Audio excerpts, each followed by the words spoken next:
Oke, and welcome to What to I Learn.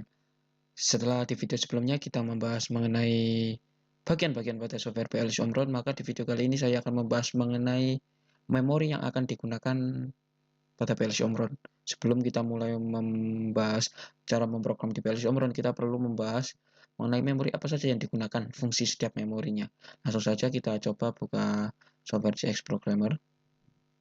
Oke, di sini saya pakai yang tetap sama yang seperti sebelumnya, yakni versi 9.7. Lalu kita buka new atau kita tinggal klik Ctrl N seperti ini.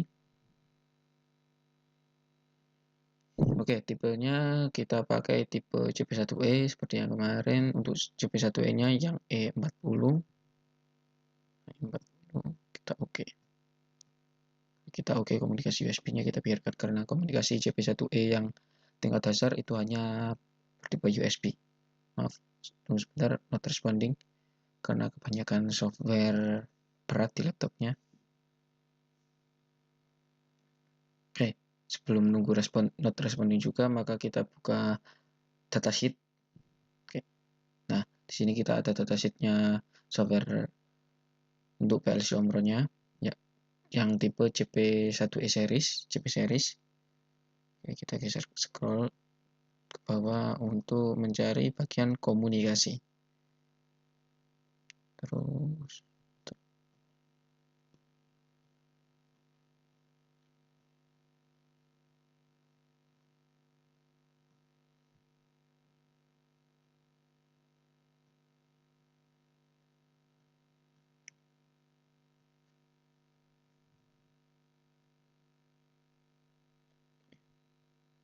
oke, di sini I/O memory area. Di sini data bisa dibaca atau tidak. Di sini untuk penjelasannya ada input bit starting. Sebentar. Nah, di sini ada input bit starting from CIO atau input kontak input output, alamatnya 0, lalu outputnya dengan bit dengan channel mulai dari 100, lalu ada jenis memori DM area atau data memory area diindikasikan dengan huruf D, lalu ada work area diindikasikan huruf V, dan holding area untuk indikator C huruf H, timer dan counter dengan huruf T dan C. Lalu di sini ada sistem area, yakni untuk auxiliary area, condition flag, dan clock pulse. Kita scroll ke bawah di sini. Nah, di sini CIO area untuk input, output, dan serial PLC link word. Untuk jumlahnya ini dapat dilihat. CIO dari CIO input 0 sampai 99, lalu untuk outputnya dari 100 sampai 199.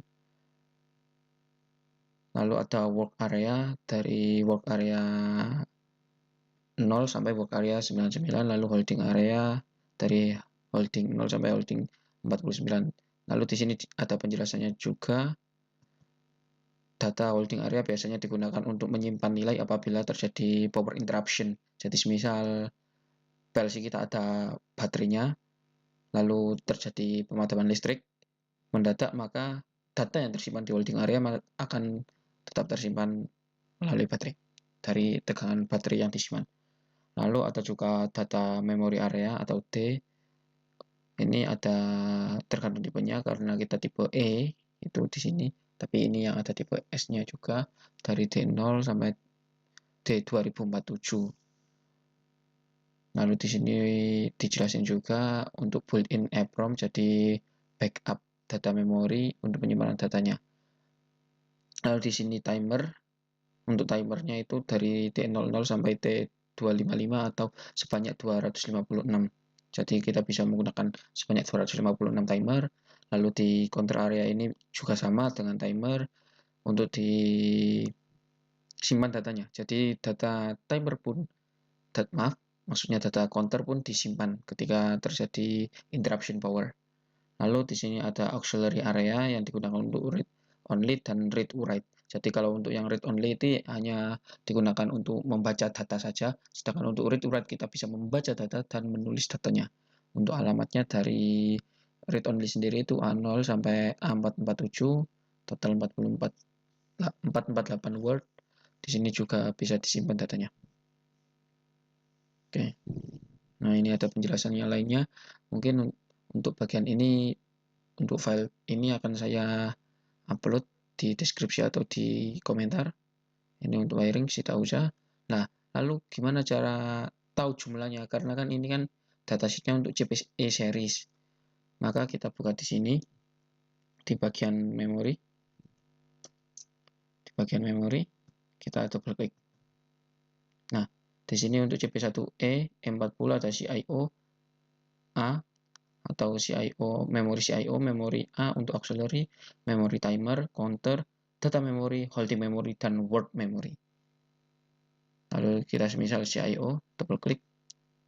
Nah, semisal start address-nya 0, jadi ini untuk 0 sampai di sini 9, lalu sampai turun ke bawah paling mentok di 289 di sini. Lalu jika semisal kita pakai auxiliary memory, itu dari A00 sampai A750, 753 di sini. Nah, lalu ini kemungkinan tidak bisa digunakan karena biasanya sudah terinput sendiri. Seperti yang tadi saya jelaskan di bagian auxiliary, sebentar. Di bagian auxiliary ini dijelaskan untuk read only itu di 448 word atau dari A0 sampai A447. Jadi hanya digunakan untuk read only, tidak bisa di write.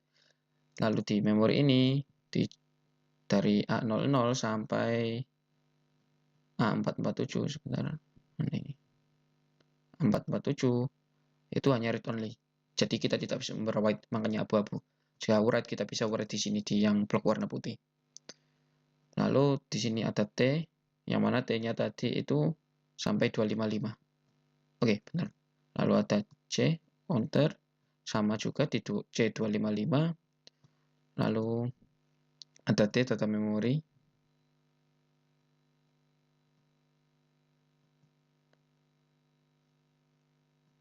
Untuk data memory ini kita lihat seberapa banyak. Ada sekitar 2047. 2047 untuk data memory. Nah, di sini karena kita tipe E-series. Jadi datanya dari D0 sampai D2047 atau 2047. Jadi kita bisa menggunakan banyak data memori untuk penyimpanan datanya. Lalu ada holding memory yang mana hanya sampai 49 saja, dan word memory itu sampai 99. Ntar kita silang.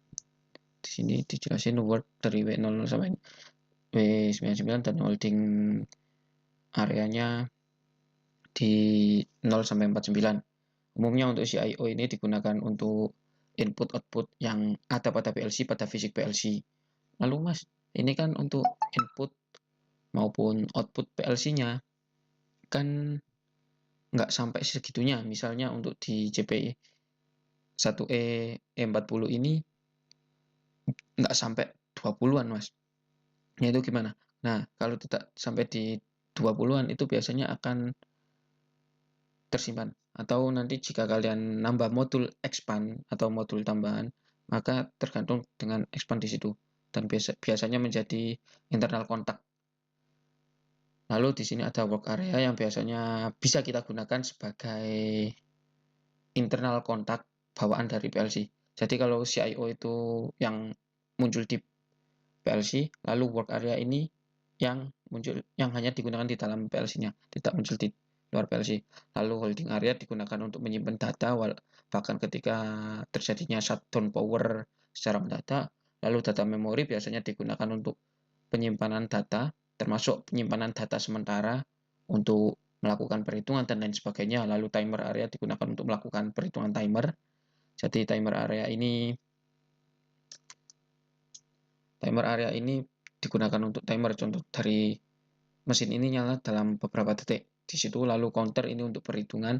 Jadi kita menghitung misalnya setelah 5 kali lampu akan menyala seperti itu. Lalu auxiliary area, biasanya auxiliary area ini biasanya digunakan untuk instruksi-instruksi khusus. Kita coba buka di PLC Programmer.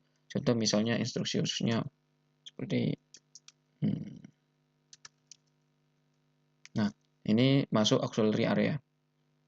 Jadi ada kontak-kontak khusus yang sudah dialokasikan oleh JAX programmernya, contohnya ini yang P02 second, yang mana kontak ini akan menyala setiap 0,02 detik.